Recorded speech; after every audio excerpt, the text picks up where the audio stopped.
नमस्कार प्रिय विद्यार्थियों। आज हम ऑनलाइन टीचिंग के अंतर्गत आपका जो विषय है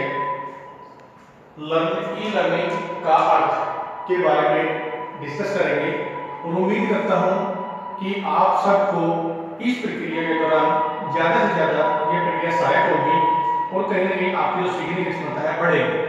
सबसे पहला पॉइंट आता है ई लर्निंग का अर्थ क्या है।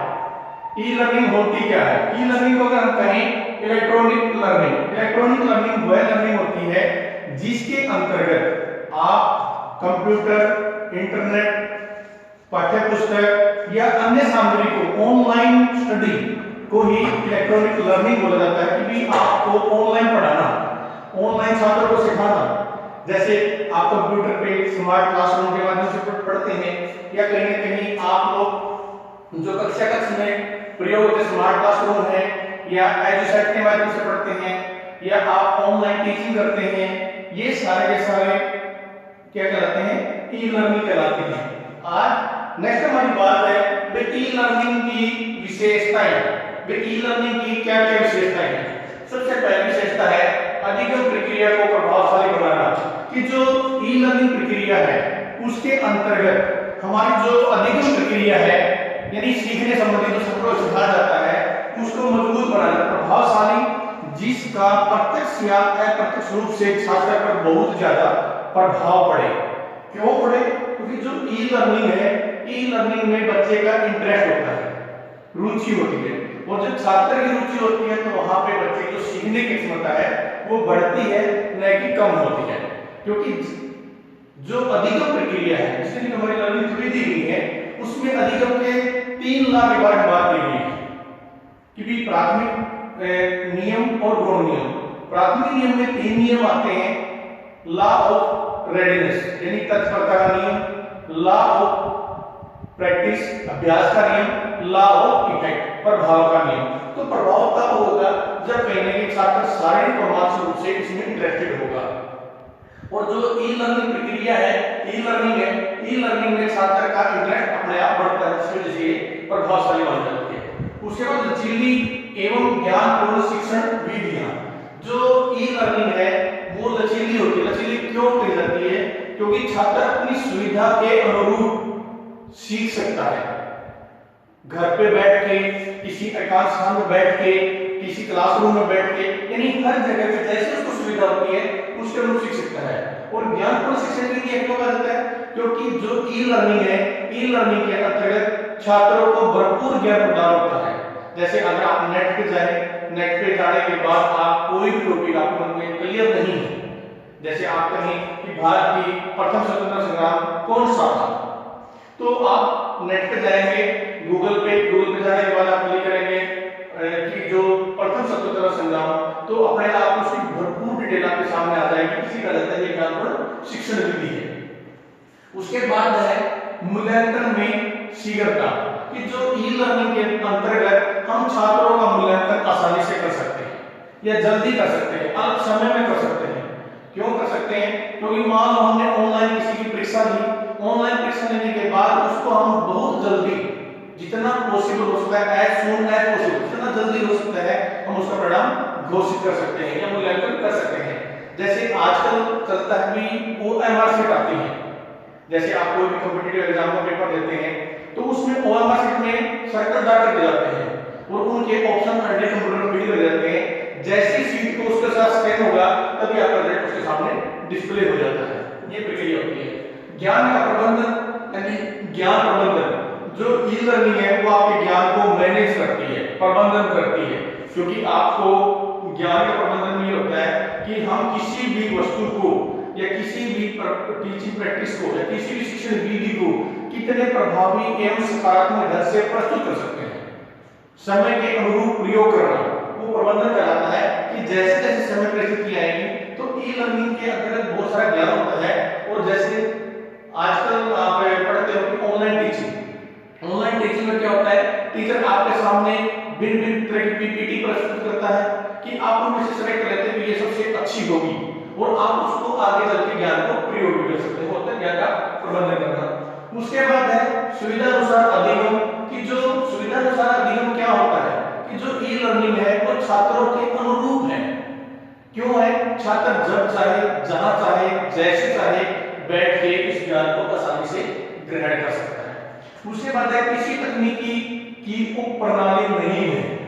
अगर बात करें कि जो ई लर्निंग है, वो ई लर्निंग जो प्रक्रिया है वो किसी भी टेक्नोलॉजी की या तकनीक की या विधि या मेथड की उप प्रणाली नहीं है कि किसी का अंग नहीं है।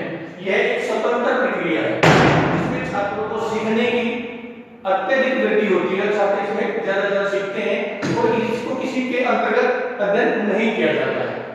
उसके बाद हमारा जो टॉपिक आता है ई लर्निंग के लाभ, यानी जो ई लर्निंग प्रक्रिया है उसके लाभ क्या क्या है।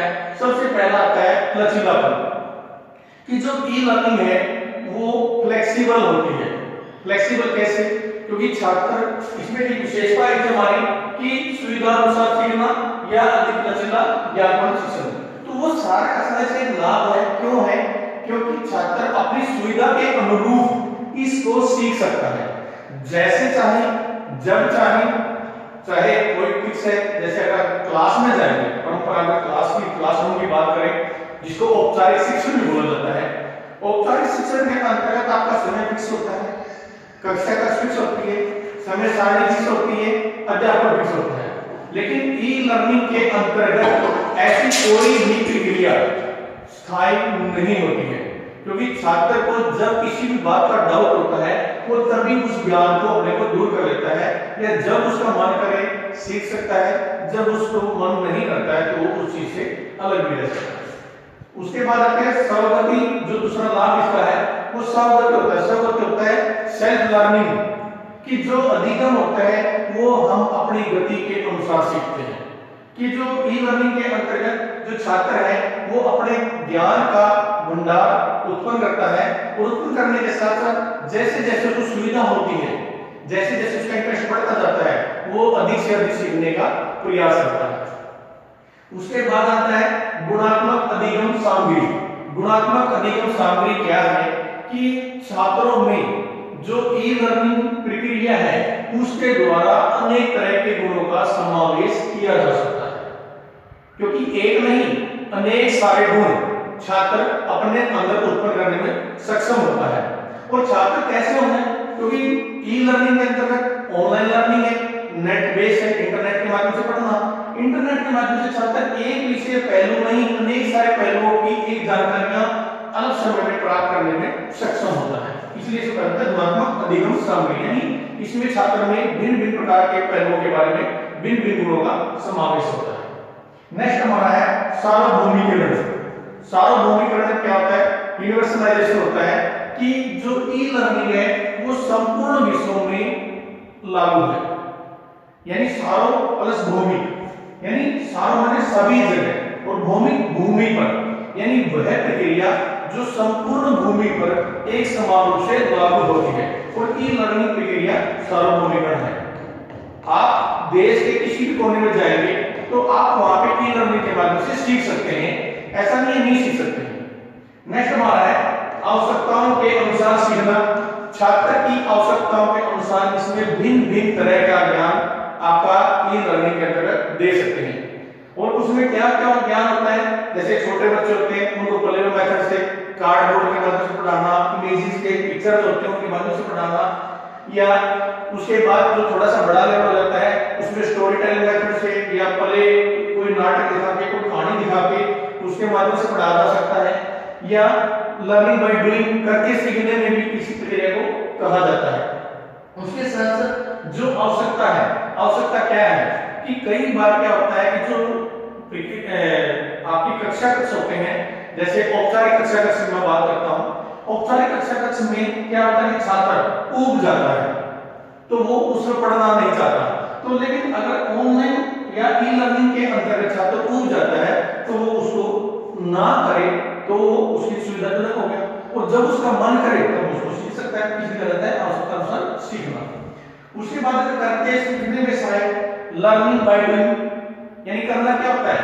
कोई भी कार्य जब हम श्रम करेंगे तो वो कार्य प्रभावी होगा, अगर हम श्रम नहीं करेंगे तो वो कार्य प्रभावी नहीं होता है। अगर हम बात करें छोटे बच्चा होता है, माँ बाप उसको भिन्न भिन्न तरह की गतिविधियां करता है। आप विद्यालय में पहली बार गए, अध्यापक ने बोला बेटा एक लिखो, 1, तो अध्यापक आपका हैंड ओवर करके एक लिखना सिखाता है। फिर धीरे धीरे अध्यापक अपने हाथ, आपके हाथ को स्वतंत्र छोड़ देता है ताकि आप लिखते जाएं और आप धीरे धीरे उस एक को सही लिखना शुरू कर लेते हैं। तो ये तो लर्निंग बाय डूइंग, यानी खुद कोई भी कार्य करेंगे उसके अंतर्गत सीखना।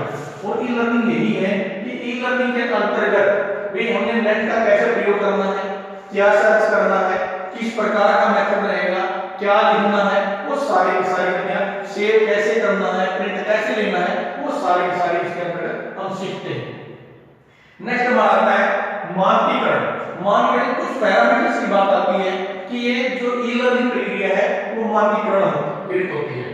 क्यों होती है? क्योंकि हमारे मन में एक है कि जैसे नेट पे है, कोई भी बच्चा होता है, क्या कहेंगे, किसी बच्चे कुछ नहीं आता, क्या कहेंगे, नेट से देख लो, गूगल ऐप का प्रयोग कर लो, ई लर्निंग का कर लो, ई पाठशाला के अंतर्गत आप पाठ्यक्रम में देख सकते हैं, या जो एनसीईआरटी ने, जो हमारी एनसीईआरटी है, तो उसने भी ई पाठशाला, ई बस्ता, बहुत सारी ऐसी टेक्नोलॉजी शुरू की गई है जिससे छात्रों को बैग को कम कर देना और छात्रों को बैगलेस एजुकेशन प्रदान करना। यानी एक कुछ समय में तो ये एक पैरामीटर बना दिया गया है कि यहाँ पे मान लेते हैं ई लर्निंग के अंतर्गत हम सभी तरह की जानकारियां प्राप्त करने में सक्षम होंगे। नेक्स्ट होता है पुनः उपयोगी, कि जो हमारी जो ई लर्निंग का नेक्स्ट लाभ है वो है पुनः उपयोगी, कि ई लर्निंग को एक बार बच्चे को कोई चीज समझ में नहीं आती है, बाई चांस बच्चा उससे लेट हो जाता है, तो लेकिन इस प्रक्रिया को छात्र दोबारा फिर प्रयोग कर सकता है। कैसे? मान लो आपने नेट पे गए, नेट पे जाने के बाद आपने सर्च किया कि भारत की जो इकोनॉमी रेट है वो क्या है, अर्थव्यवस्था का ग्रेसुल दर क्या रहा, आपने आज सीखा लेकिन आप भूल गए, लेकिन उसको क्या है, आप भूल गए, भूलने के बाद क्या होगा, नेक्स्ट टाइम पे क्या करेगा, वही गूगल पे जाएंगे, जाने के बाद वही रेट चीजें सर्च करेंगे, सर्च करने के बाद आप उसी को दोबारा से कोई चीज सीख सकते हैं। एक वीडियो है, वीडियो को बार बार देख के आप बहुत सारी बातें सीख जाते हैं।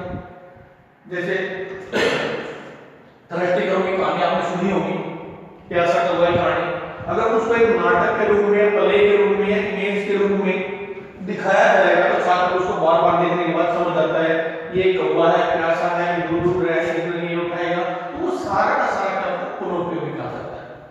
उसके बाद नेक्स्ट इसका लाभ है ऑनलाइन कोर्स के लिए पर्याप्त मार्ग, कि जो ई लर्निंग है वो हमारे ऑनलाइन कोर्सेज हैं जितने भी हमने करने हैं, जैसे डिस्टेंस से एमए करना, खासकर जैसे Indira Gandhi national open university है जो वो ऑनलाइन कोर्स करवाती है।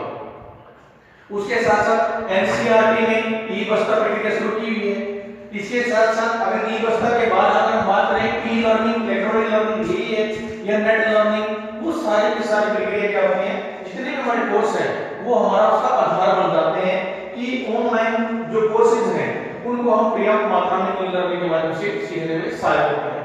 नेक्स्ट हमारा आता है 24 घंटे जानकारी प्राप्त करने में सहायक, कि जो ई लर्निंग है वो हमें 24 आवर जानकारी देने में सहायक है। क्यों है, कैसे है? आप लोग घर पे बैठे पढ़ते हैं, पढ़ते पढ़ते आप सो जाते हैं, अगर रात को आपकी आंखें खुलती हैं, यानी 24 घंटे में रात को आपका माइंड करे कि जानकारी प्राप्त करने का, तो आप तब मोबाइल उठाएं या कंप्यूटर बैठे नेट का प्रयोग करते हुए आप उस जानकारी को उसी समय प्राप्त कर लेते हैं। इसी के आधार पर मैं जानकारी देना चाहता हूं कि श्री अरविंदो का आपने नाम सुना होगा, जिन्होंने शिक्षा को योग के साथ शिक्षा को प्रदान दिया था कि भी छात्रों को शिक्षा के साथ साथ योग शिक्षा भी प्रदान की जाए। यानी योग शिक्षा यदि शारीरिक रूप से छात्र स्वस्थ होगा तो उसकी सीखने की क्षमता हमेशा बढ़ेगी, और उसी को ध्यान में रखते हुए जो 24 घंटे ज्ञान है उसको ध्यान रखते हुए उन्होंने पांडिचेरी में आश्रम बनाया हुआ है जो कि अरविंदो आश्रम के नाम से जाना जाता है। वहां पे बच्चों को 24 घंटे अध्यापक उपलब्ध होते हैं। स्टूडेंट आपसे पढ़ रहा होता है, कोई डाउट होता है तो अपने अध्यापक से उसी समय कंसल्ट कर सकता है कि गुरुजी मेरे को ये प्रॉब्लम है तो आप मेरे विषय की जानकारी दें। यानी इसी तरह का रहता है 24 घंटे जानकारी ई लर्निंग के अंदर आप किसी भी समय जैसे चाहे जब चाहे आप प्रयोग कर सकते हैं। उसके बाद ऑनलाइन शिक्षण में सहायक, ऑनलाइन सेशन में क्या सहायक है कि जैसे आपने बच्चे को ऑनलाइन पढ़ाना है, कैसे पढ़ाना है, किस प्रकार पढ़ाना है, क्या मेथड होगा, क्या विधियां होगी, तो वो सारी की सारी चीजें जानकारी में रखी जाती हैं कि भी आपने ऑनलाइन कैसे पढ़ाना है, ऑनलाइन पढ़ाते हुए बच्चे को प्रश्न कैसे लेने हैं, कैसे उसका रिप्लाई देना है, किस प्रकार हमने छात्रों को मटेरियल प्रोवाइड करवाना है, किस प्रकार की जानकारियां होंगी, ये सारी की सारी जो है ई लर्निंग के अंतर्गत हम उसका लाभ उठा सकते हैं।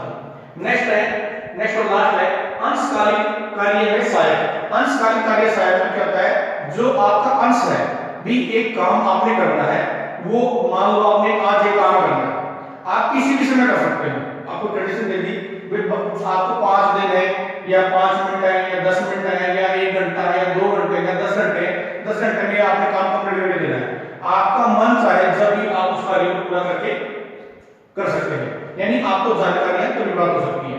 अब मान लो एग्जांपल देता हूं, टीचर है तो टीचर आपको क्लास में पढ़ा रहा है और आपको एक प्रश्न दे देता है कि बच्चों आपने बताना है कि भारत में जो राजीव गांधी खेल रत्न अवार्ड है वो किस क्षेत्र विशेष में किस योग्यता के आधार पर प्रदान किया जाता है।